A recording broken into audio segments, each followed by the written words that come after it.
Yo, what up? It's your boy JJ Stone, aka O Doctor. Welcome to another episode of IQMZ Tech. It is Wednesday. Tomorrow is Thursday, which happens to be my daughter's birthday. So happy early birthday to the kid. She's got her driver's license test in the morning. Hopefully she passes. So that way I have to chauffeur like 50% less for the rest of my life that I've had to do for the last 17 years.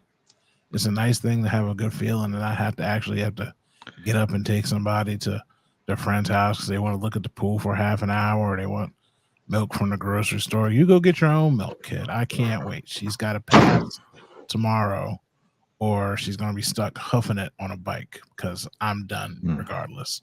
So good luck to the kid out there. What's up, Ryan? Hey, how you doing? Good. How are you? Man, you know what? Let's do that's angle on, but it's already going, so it's fine. Let me see. Let's fix that. Yeah, there you go. I heard the best podcast. It was between a father and a daughter, and they were talking about bears, and they were talking about all kinds of things. And it was on IQMZ. Oh yeah, that's a weird thing. Were they doing drugs, El Drugues? I don't know. Maybe allegedly, potentially. Yeah, I mean these gummy vitamins, man, they be kicking in sometimes. You be potting, so you know what I mean. That's why I keep them on the desk because you never know. See, I got them too. See, that's what I'm saying. When you old boy, you gotta keep them things on you. You know what I mean? You gotta, that's terrible. This is my candy. This is my new candy. I have to eat these. Sitting here, that's embarrassing for the both of us. I was trying to embarrass myself, and you just jumped into the fire with me. That's a shame. We out here getting that vitamin, boy. Mine are gummies though. You know what I mean? I still I heard yours are too. There. Are they? Okay. See, that's what happens. You get a certain age, boy. You got to go for them gummies. This is embarrassing. But yeah, we did an episode of Raising the Ninja. We had fun. So hopefully we'll do some more of those for the people. But yeah. How are you doing? How was your week? How's your 2 weeks? How was everything? How's your 4th of July? Did you set off fireworks? Did the kids see things blow up? I did see things blow up. I blew myself up. I went to the hospital on 4th of July. I missed the fireworks. What? Yeah. Your household's having bad luck this week. I missed my gummies that one day. Yep, that might be it. You might have too many gummies. No, I went to the hospital. Yeah. You know, I've been all stressed out. Work sucks. And that stress got to me. And I was like, man, I need to go to the hospital and make sure I'm not dying. I'm fine. Yeah. They laughed at me. You're having a panic attack. I was having heart palpitations and they were like, oh, that's nothing. Those are totally no problem. I'm like, really? Because it feels like my heart's about to explode. And they're like, nah, you're good. Like I said, panic attacks. You're like, I'm having a heart attack. Nah, you're just freaking out, man. You're just freaking out. Well, I didn't see any fireworks. I stayed in the house. I've pretty much stayed in this house for the last 10 days. I go to the grocery store and to the movie theater, and that's it. It's been 95 plus degrees out here, and I'm like, I don't want to go outside. Like the dog ain't getting extra walks or nothing right now. It's like ain't none of that going down. It is hot. My single life. I went to the store. I stayed at home. I loved it. Now, I love married life. Don't get me wrong, but I go a lot more places now that I don't want to go. Yeah, well, and again, as I'm saying, my kid's 17. The days of me having to go everywhere, and she doesn't have like summer sports and all that kind of stuff, where I'm just sitting out in the heat dying. Like life is. I'm on cruise control now, boy. Wait till your kid gets to being around. Once he gets to like 14, he don't care about you. You're a glorified chauffeur at that point, and he don't want to hang out with you. Don't want nothing to do with you. It's like drop me off at my people's house. I got my friend coming over, and then after that, then his friends start driving. Then they really don't need you. You're like, oh, I'm gonna go. How you getting there? Oh, Billy had his driver's license. Billy's driving. It's all downhill from there, Bucko. Yep. First story. All right. Let me switch the camera here. What do we got? Where's the camera? There it is. That's it. Okay. Microsoft AI CEO Mustafa Suleiman, I believe, stated that the content on the open web can be copied and used to train AI models, considering it freeware unless explicitly marked otherwise. He noted that a gray area for content that specifies not to be used for anything beyond indexing. This perspective has sparked controversy and legal challenges from content creators and publishers who argue against the unauthorized use of the work for AI training. So, first of all, how do you even know they're doing this? We can't stop scraping right now. You know what I mean? Yeah. So, what's the difference between that and scraping? Do you feel like there's a difference? I feel like there's a difference when they're taking that content and they're changing it and then feeding it back to people automatically. But at the same time, I mean, back in the day, you had a robots.txt file, but nobody pays attention to that anymore. You know? Yeah, but and that's what I'm saying. Like it's the same thing. The information is open to the public. You wrote an article, it's out there. If you do a science paper or you write a report and you publish it openly, it's out there for other scientists, for other thought leaders, for other people in that industry. It's a white paper, right? You can go out there, you can download it, you can read it, you can apply information from it for some of your work. I feel like this is like that. Like if you're putting it out there on the web, it's there to be consumed and used however somebody else wants to use it, because they're training the AI model on it. It's not like they're like, oh, we're going to redo everything that ESPN.com does and just put ESPI sports. Right. It's not the same thing. They're training the model. Now, at some point, the model, the AI could probably do it. It could regurgitate it and create its own thing, but that's not directly what they're doing. It's just a fact-finding learning tool. So I don't feel like this is that bad. I mean, I know they're trying to put all kinds of rules in so it doesn't get out of hand, but this doesn't feel malicious at the moment. Maybe I'm being naive about that. I don't know. It's a gray area. As a writer myself, it kind of pains me that if somebody wants to know information about something I've spent like hours and hours researching and meticulously putting together, that they'll just go to an AI, or that Google will feed them my information in its own voice automatically with no actual human effort required beyond the original code. Something about that does not feel right to me. However, you can't stop it. So should the result come up like footnotes when you do research? Yeah, I think it should have citations. Yeah, you know, like a college thesis, because college theses are now just generated by AI. Let's be honest. Yeah, and that's what I I'm saying. think it should have citations. Yeah, citations. A thesis, white papers have citations. So maybe that's an answer to that. Okay, this is where this was generated from. This is where this was modeled after. This is in the voice of said author who writes these things. Like some kind of credit directing back to where it learned it from, because obviously it knows where it got the information from. Yeah, and I mean, if it did that, I mean, that's something. I mean, we had that for years with like Drudge Report would take a little snippet and then say read more, and it would have a link. You know, I mean, it's just that's normal amount of stealing. Yeah. Quote unquote the bare minimum. the bare minimum. What's next? All right. Next story here. The Julian Assange saga is finally over. Julian Assange, the founder of WikiLeaks, has reached a plea deal with the U.S. government. He will plead guilty, well, he already did, to a single charge of conspiring to obtain and disclose national defense information. And it will allow him basically to go home free. And he's already, I believe, en route to Australia if he isn't already there. And he doesn't have to worry about the U.S. coming after him again, at least not legally. So how long has this been going on? Is this like, oh my gosh, I feel like I want to say like almost a decade at least. I think 2010 2011 Julian Assange was on the run. Yeah, at that point that's when it came out. So it's been over a decade. And kudos him for staying alive, first of all. Yeah, kudos him for staying alive. And we joke about that, but you know, the whole Epstein thing, people are, you know, Elon's on this, they need to release the Epstein files. Are you sure? Because I got video of him and Donald Trump picking out women and pointing them out and scoping out ladies. Like, are you sure you want these files put out? Because apparently everybody's in trouble if the files come out. So just pump your brakes, Elon, when you're trying to get Sleepy Joe locked up on some Epstein file, Trump child. So it's like certain people, like, you're like, man, Epstein ain't gonna make it. That chick he was with, she didn't make it. Like,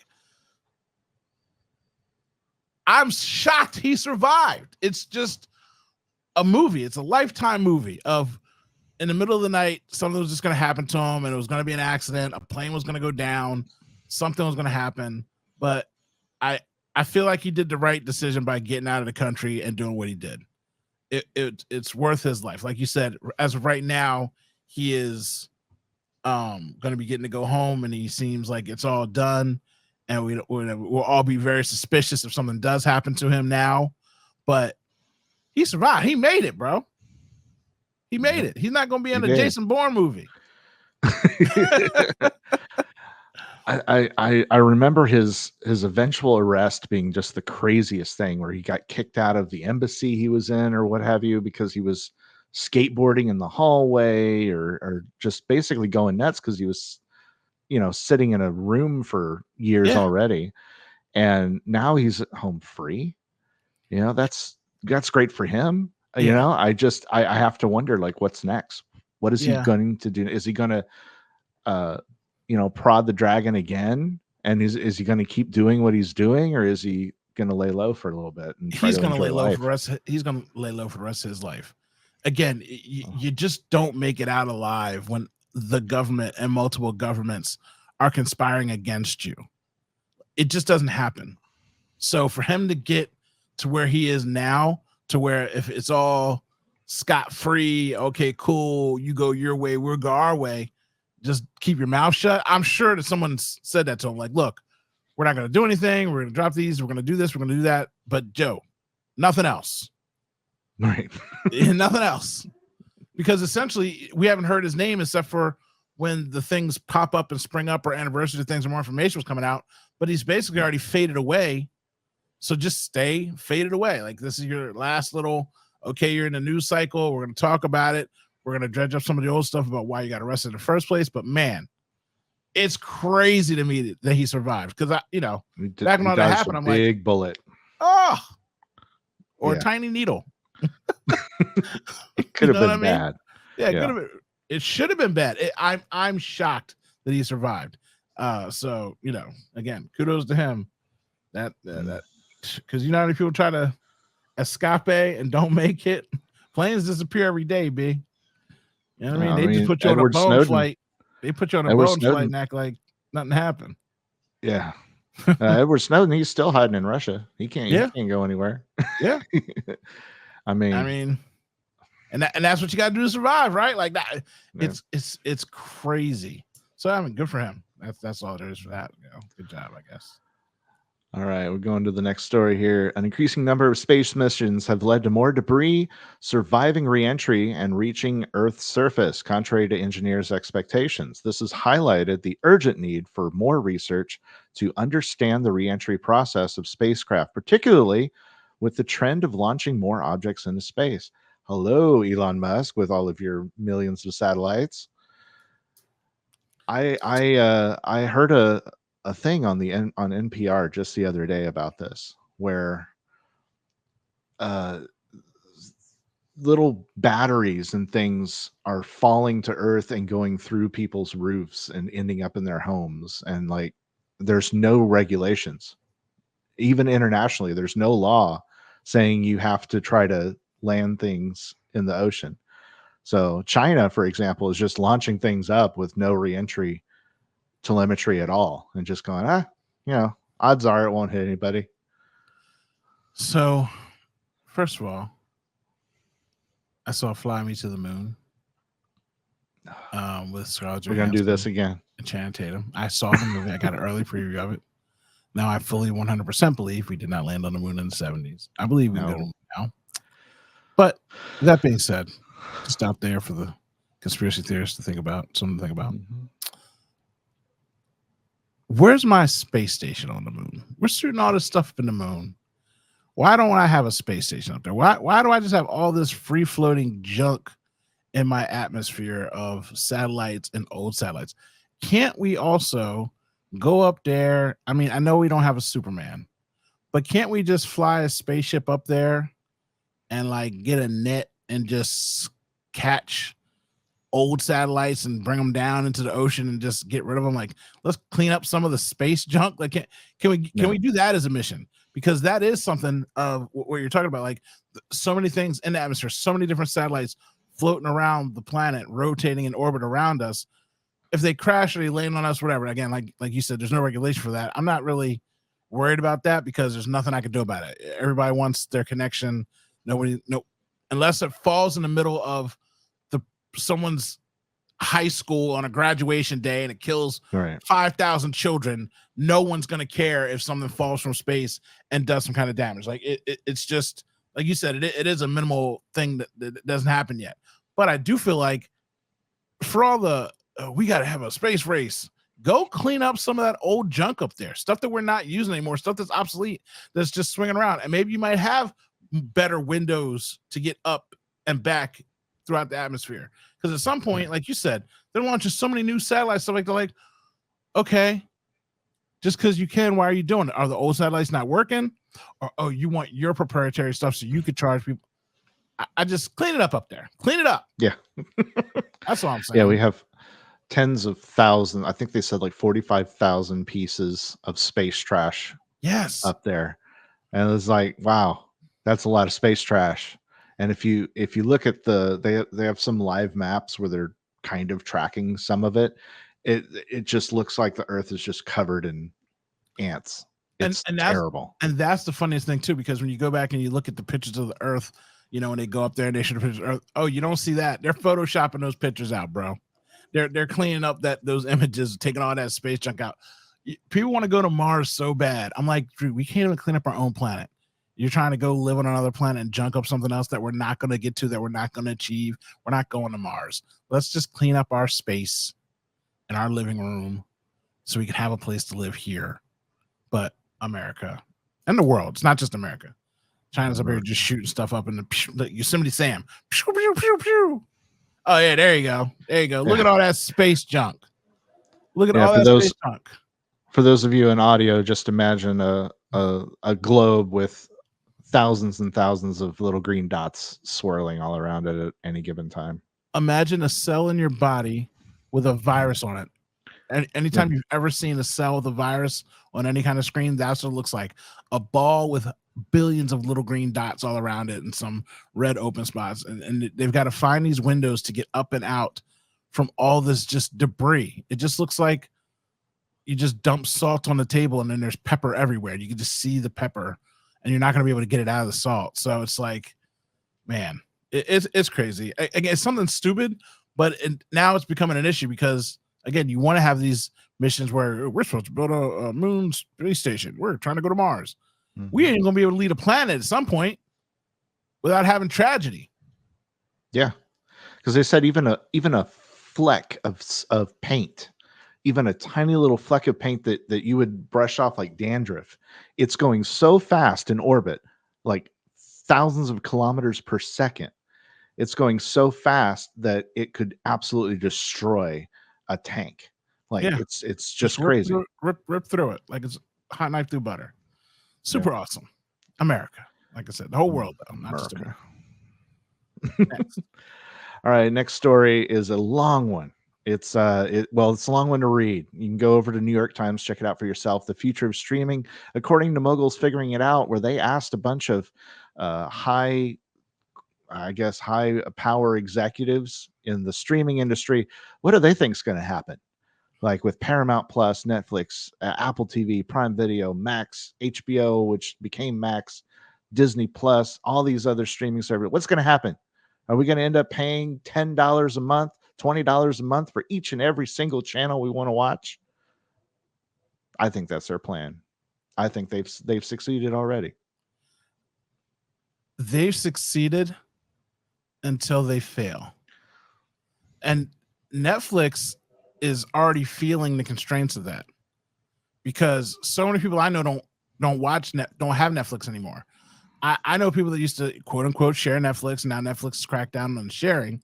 And so what happens is it's like, oh, all right, well, I'm not gonna have Netflix anymore. I'll go when I have free time.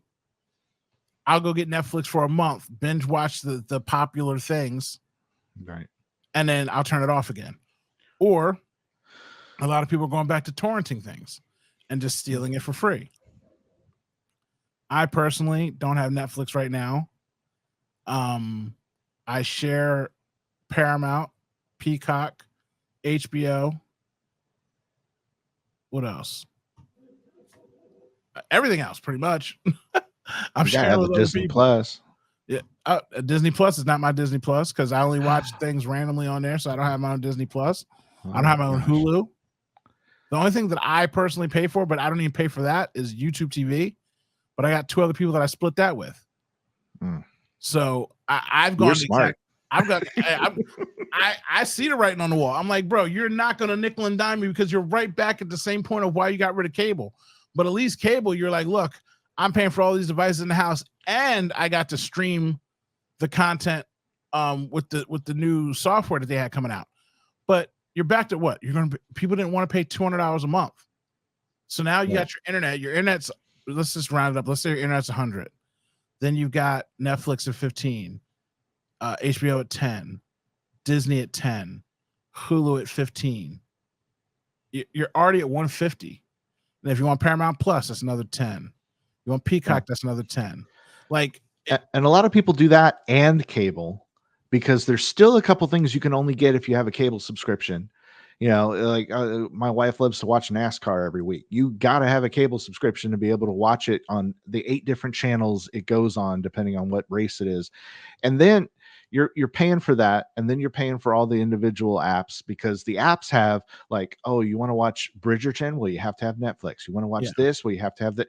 It's ridiculous. It is ridiculous. And that's what's killing me, because that's one reason I have YouTube TV, so I can watch the Phillies and the Eagles and the Sixers, so I can keep up with my sports, because that's the only thing I have to watch live anymore. Nothing else I watch is live anymore, except for those sports, right? Or like you said, like NASCAR or something like that. And it's like, man, but now baseball Friday nights on Apple TV, random games on Roku, like the NFL this year. There's going to be a game on Netflix. There's going to be a game on Peacock. And I feel bad for all the older people who just want to turn on their TV. They're 60 plus. They're like, look, I ain't got all these apps. I don't do all this stuff. I got a TV, the cable box. I just want to watch the team that I've been watching for the last 50 years on TV. And now they've got to not be able to watch it because of greed, because of it's just too much. And that, again, cutting the cord, that was such a big thing. You know, there's a shout out to Tom Merritt, cord cutters. You know, great show. One of the early on shows, we're like, we're cutting cords. We're cutting cords. Give me the cord back. I need to record. I need to record. I love Tom Merritt. I think he's a genius. I unfortunately am not a cord cutter in the traditional sense. I do have Sling as my cable provider, and I am so aggravated that they don't have local channels, for example. So I had to go out and buy an antenna, and then I had to buy a DVR that works with the antenna, so I can watch local channel. Like, it's ridiculous. They need to solve that. No, they're not going to solve it. They don't want to solve it because they're making bank off of all this. I'll try to get Tom on the show sometime, but you cannot tell him that you think he's awesome, that you like him, because Tom is my mortal enemy. So we can't have all the. That's why I like him. all the Tom Merritt platitudes. Irks me. I like him. He's nice. Positive. He's nice to me. Yeah, Tom. Whatever. Yeah. Anyway, cut the recut of the cords, because it's getting out of control. And if you want to get like Peacock or Paramount, Black Friday is the best time to do it. You can sign up for a year, usually for like 99 cents a month. They run a Black Friday deal. It has commercials, but again, for something like, I only watch it like really for sports or like dumb things. So having it for the year for $1 a month is not bad. It's a good deal. Right. And for those of you out there that you know like to sail the friendly seas, Plex, look into that. Yeah, great. Yeah, I have a Plex server at home. It is glorious. What? You got a Plex server? Yeah, I do. You want an invite? Yeah, FBI gonna be knocking on your $19.95 a month. Dang, he tried to get me. I got to make up some of that money. He tried to get me with the flex price. Go to the next story. All right. This is my favorite story of the week, by the way. I don't care about Samsung. Nothing's budget-friendly sub-brand CMF has introduced 3 new products: the CMF Phone 1, the CMF Watch Pro 2, and the Buds Pro 2. The CMF Phone 1 is a $200 smartphone with a MediaTek Dimensity 7300 5G. It's a good processor. Okay. For $200, what do you expect? A 6.67-inch Super AMOLED display, 50 megapixel main camera, Made the by Sony. works. This is a $200 phone and has everything you need. Not only that, but if you want to take the back plate off and change the battery, it has screws. You just unscrew the screws, you take the back plate off, change the battery whenever it's time to change the battery. You want to buy a kickstand for it, it actually has one, and you can just screw it in the back. It's glorious. I love this phone. I love CMF. I think it's the greatest thing since sliced bread. Nothing. I love you. Sponsor us. Sorry. CMF. Had to go crazy. You crazy mofos. You crazy mofos. I love everything about this product. I do. So I do too. I usually keep a backup phone. I usually keep an Android as a backup phone. So I might get one of these backup phones. It's so sad to miss being able to change the back plate on a phone. When you drop the phone, the back plate just blew off and you just clipped it back on. You didn't shatter the glass. You didn't like cut your hand picking it up. It was just made of hard plastic and you survived and you lived another day. Not anymore. So for anybody who's listening to this that like needs a phone or is on a budget, this is a really good phone. This is a really good system. This is OnePlus like. This is what like OnePlus used to be. This is what it feels like. The battery is a 5,500 milliamp battery. It's got quick charge. Again, for the most part anymore, I don't even do anything on my phone. I barely play games anymore. If it wasn't for me tracking my child and all my devices with Apple AirTag, which I could do with other things too, it's kind of a cop-out. I don't even care about my phone anymore because all I do is text and call on it. Tweet, you know what I mean? Post on Facebook, whatever, Instagram. But it's not like I'm not saving the world with this phone. I don't need all the power that an iPhone has. And for people who can't afford it, this is a great compromise for a phone. Yeah. Long gone are the days where you could just drop money out of your pocket going about your day and keep it pushing. And it has a camera that it's not going to like break records or anything, but it is a decent camera. It's for a Sony camera, it's a Sony lens. Yeah. Like it's a good camera. Say what you want to say about Sony. They make good cameras. They were making good phones. They had good cameras on their phones. Their phones were just, again, not popular enough to hold it and make it worth it for them, but they weren't making crappy products. They were making decent products. So yeah, we should get one of these and share. I definitely want one of these. I have a Pixel phone, and the Pixel phone's great, but if I drop this or I lose this, dude, that's like $1,100 gone. Yeah. You know, replacing the screen on something like this is almost impossible to do financially at all. And you get one of these phones, you get a lanyard built into it that can screw right into it, so it's secure. You can make sure you don't drop it. Make sure even if you do, you replace the back plate, it's $29. Yeah, that's how much it costs to replace the back plates. Yeah, and it comes with what, 3? Yeah, it's crazy. You swap the colors out, like it. And again, there's a screen protector pre-installed. I want Apple to do that. I want every phone company to do that because they know what they're doing, bro. Like, come on, you're already charging me this money. Help me, help. Forget me. Help the aunties. Like, I had to go over to my aunt's house and put a new SIM card on her phone because she couldn't figure out how to get the SIM card out, and her screen protector on her phone was cracked terribly. And I'm like, well, do you have another one, or I need to go buy some? She's like, I got a whole pack of new ones. She couldn't even get the thing off because it had been on there so long. I couldn't even peel it. It took me forever to get it peeled off. I'm like, just put screen protectors on these things for people, because not everybody is tech wizardry and they know what they're doing. And it'd just be nice when you're charging a mint $1.50 for these things. So I still go to the mall. And go to those kiosks and have them put it on for me, because I always get bubbles. I always get dust or bubbles or something. And if they do it and they mess up, they have to replace it for free. So that's what I always do. I'm taking your tech card, Captain Bubbles. I'm sorry. I still go to the mall kiosk. I haven't put on my screen protector. I tell you what, I'm not having no phone with no air bubbles in it, because I didn't do it, so I'm not paying for it. I tell you that right now. What's a mall? Hey, they're meeting places for old people. Okay. So you do one of them walking lap things. I got you, Grandpa. Next story. All right. Appreciate you. Oh my gosh. Mount Gox, the defunct. See, this is why I mess up these reads, because you're making me laugh. Who? Okay. Mount Gox, the defunct Bitcoin exchange, is set to repay users approximately $9 billion in cryptocurrency. This repayment comes nearly a decade after the exchange's collapse in 2014, which resulted in the loss of 850,000 Bitcoins. Man, that's a lot of money in crypto. That's a lot of money in crypto. I just put this up there just because, man, somebody's going to be happy. Somebody thought the whole world was lost and jumped out of a window. And now they're like, oh, wait, I'm getting my money back. And imagine how much your money's worth now. Yeah. Because when you didn't get your money 10 years ago, you were hot. You're like, what? They went out of business, didn't give me my money. Right. Now you're like, thank God you didn't give me my money.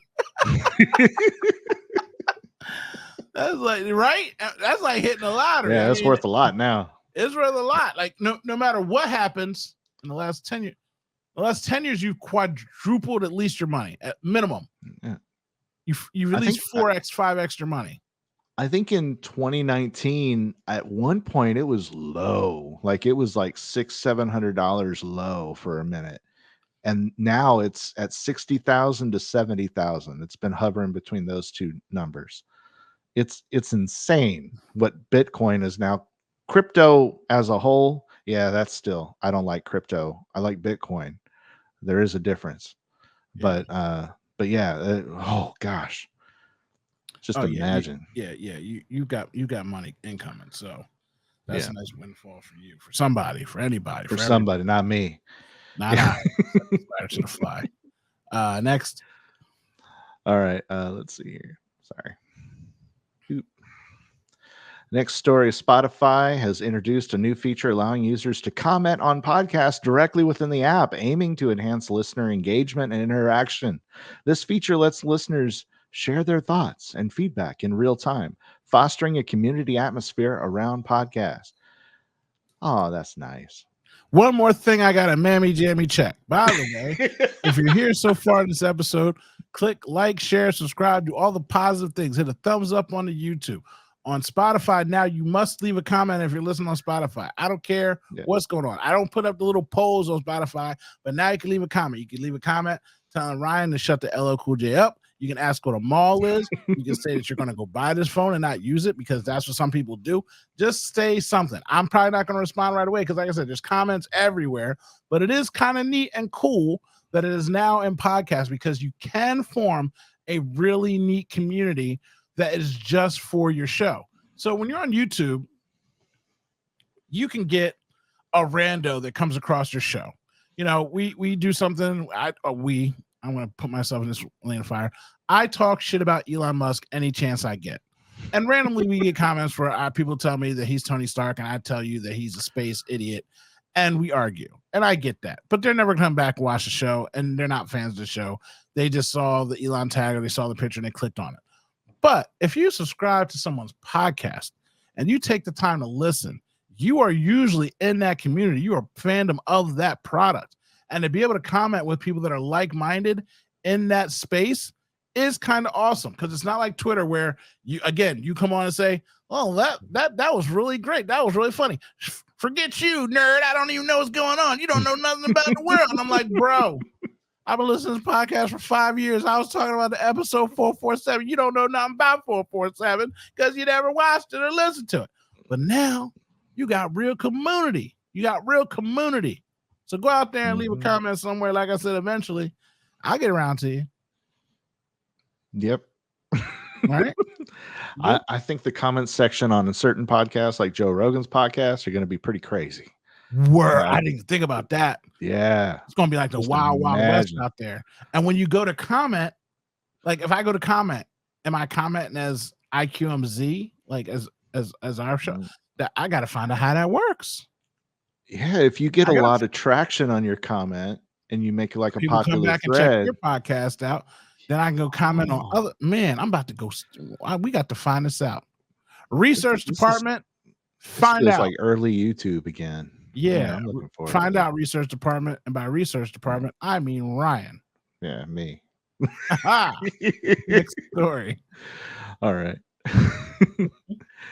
Next story here. Amazon has relaunched its Echo Spot, featuring a new design and enhanced audio quality.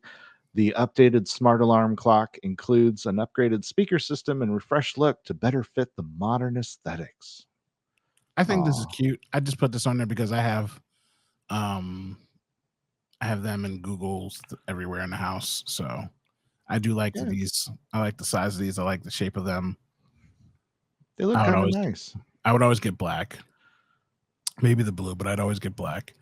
But yeah, I like them. I assume they have the little camera in them, because that's the one thing that's nice. Like in the morning or something, like if I'm laying around, I could just call into Leah's room, and sometimes we just sit in there, we talk on these things, and we can see each other. You know what I mean? Or I'm laying in the bed and somebody rings my doorbell and it pops up on my screen, so I don't have to like pull out my phone if I don't want to.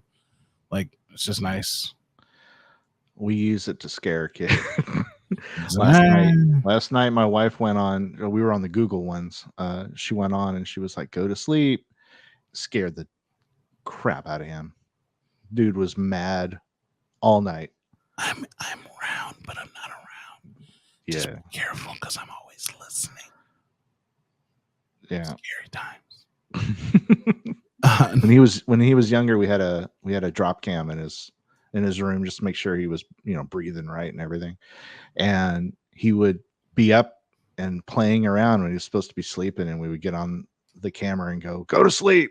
It was hilarious. Y'all are so mean. Yeah, can't do that to him now because he has privacy. Oh Lord! Well, forget the privacy. I just get up and kick the door and be like, "Yo, get your butt back in the bed." Get your butt back in the bed. Yeah. Next story. All right. Apple has launched the Insight feature for Apple TV Plus and iOS 18 and tvOS 18, Beta 3, and all the other things. Similar to Amazon Prime's Videos X-Ray, Insight provides details about actors, characters, songs, and real time while watching the content, allowing users to explore more about the scene and add music to their Apple Music library. That's cool. Yeah, that's what everyone's doing with their phones while they're watching a show anyway. Where do I know that person from? That is the cool part, because it does help you with that. So it does pop up so you can see who's in the scene, who the actor is. You're right about that. The biggest thing that I care about is the adaptive captioning. It might make me go back to Apple TV for that. So like when you're watching something and you just, because I know everybody's watching with captions now. Like my daughter's always trying to turn captions on. I'm like, bro, no, pay attention. Like, listen. And so I do listen, but I miss things. Or it is true, when you watch the captions, sometimes I'm shocked at what the words actually sound like. I'm like, they said that? I'm like, are they off script? Because sometimes they're off script. Sometimes they don't say what the screen says it says. But anyway, when you go to rewind, it'll put up the caption. Like, oh, you missed something? Here, I'm going to automatically turn on the captions for like the next 2 minutes so that you can hear what's going on. I'm like, that's really cool. I like that. Because I don't like the captions on, but sometimes I'm like, I can't hear. I feel old. I'm like, I don't understand what's going on. But if I rewind it and it automatically puts it up there, that might be something that I enjoy, especially when I'm in the main living room with the surround sound and the theaters bumping, everything like that. So, there's science there. The way they've been audio engineering shows and movies lately, it's actually harder to understand what they're saying. Like, I don't know if that's done to make it so that you do rewind and it's extra viewing minutes or whatever, but yeah, it is actually harder to understand what people are saying. You're not just getting older. Weird science. Speaking of weird science, last story. All right. On this one, it looks like I just love that picture. OpenAI and Ariana Huffington are now jointly funding the development of an AI health coach through Thrive AI Health. In a Time magazine op-ed, OpenAI CEO Sam Altman and Huffington stated that the bot will be trained on the best peer-reviewed science, quote unquote, alongside the personal biometric lab and other medical data you've chosen to share with it. Okay. So in addition to all your hopes and dreams that you're sharing with your virtual girlfriend or boyfriend, you're also going to share your health information so that AI can make your world and life better. What do you think? What if it does make my life and world better? It's still freaky. You're giving a lot of information to a data mining corporation. You know, I mean, you do that with Google anyway. Well, that's the thing. It is too much information, and articles like this crack me up because, again, once you have a cell phone, like my one friend came over, we were just talking about having the Amazon devices or Google devices or even have an Apple device. Once you have a phone, it's always listening to you. Yep. And it's up to your belief in the company that they're not doing anything with the data, which we all know. We've heard stories and things that happen at, where a spouse or ex-spouse or somebody works at the company and they've tapped into your device and they're listening, and eventually they get caught or whatever. But, we're doing things to prevent it. People are listening to you. You've already let everybody in your home by having a cell phone. You already let everybody in your home by telling them everywhere. You're on Instagram posting where you eat every day. Yeah. Or we just talk about the thing with Man or Bear, and someone I went to high school with is like, I had a good father. I have a good male role models in my life, but I just still would choose the bear. And I'm like, well, then you don't have good male role models in your life, and you had too many. Well, it's strangers in my life that I was like, yeah, that's my point. Yeah. You haven't had enough good men in your life to make you feel like there's any man that might possibly not try to harm you in these woods, and you'd rather take a chance with a animal that at all costs for survival mode would just want to kill you or eat you or track you or stalk you, because that's what they do. You're giving out so much information that you have to be careful about. Women that go to yoga class every day, they post yoga pictures. Well, I know your schedule, bro. You're there Tuesday, Thursday, and Friday, 2 to 4. Your instructor's name is Jen. You love Jen. You don't like Michelle. You have a smoothie afterwards, usually on Tuesdays and Fridays. Like, you're already giving away so much information. So at some point, as creepy as it is, if I'm getting something back from that information, then it's good for me. Again, if I'm getting a fake girlfriend or I'm getting health tips or advice or something that's set up with my biometrics or my chemistry that's working for me, I'm not going to do it, but knock yourself out. I'm not going to feel some sort of way about the technology is my point. Well, I think it was you that told me you don't post while you're traveling. You don't tell people, oh, I'm at this, I'm at South by Southwest and here's what I'm doing tonight and da da da da. Unless you're doing a public event or something. But yeah, you don't tell people I'm 3,000 miles away from my house until you're back. And when you're back, that's when you post all the photos from everything. But you know what? Yeah. I'm not going to trust this thing. I'm not going to give it my health information. I'm going to keep taking my gummies. I'm going to be healthy for the rest of my life. It's going to be great. He just overdosed. If you're listening to audio, leave a comment how many gummies you think he just pounded by the sound of the jar. It's empty now. It's empty. He just pounded the whole rest of the gummies. But yeah, and again, I think about those things, and I'm a man, and I still think about not putting up information about where I'm at and when I'm there and how long I was there or whatever. But again, if it's something that you think is going to benefit you, somebody's got to do these things, right? So somebody's got to be the first beta tester. So more power to the people that want to do that want to get involved. And yeah, it's okay. When you're an early adopter sometimes you get burnt. True. You buy bad tech. You go to Mount Gao or whatever that was, the Bitcoin thing that shut down. Sometimes you get burned. This could burn you. Buyer beware. You give all your information to a company that has a seedy reputation to begin with. You get what you get. You know. You never let me have anything fun. I'm sorry. That's okay. Because I'm usually the one grumping on everything. So like I said, I get both sides of that. I get both sides of it. I'm not doing it. You're not doing it. But if somebody's listening and they want to, go knock yourself out. Let us know how it works out for you. I'm totally interested. We'll probably read an article about you and your failures later on in a year or so. But you know, somebody's got to do it. And don't take health advice from us. We're the last people you want to take health advice from. What are you talking about? We are two overweight, vitamin C on our desk guys. We are popping vitamins. We are popping vitamins. How leave that in the comments section. Who else has vitamins readily handy whenever you need them? If you're listening, are you a vitaminer? All four of you guys. Somebody leave me a comment. Sponsor us. You're a Citrum guy. I'm a Nature Made. So either one of y'all, Nature Made or Citrum, y'all want to get involved with our health? We will gladly oblige. Follow Ryan on the Twitter as PC Gazer. He's writing things. He puts stuff up on the internet. I'm O'Doctor.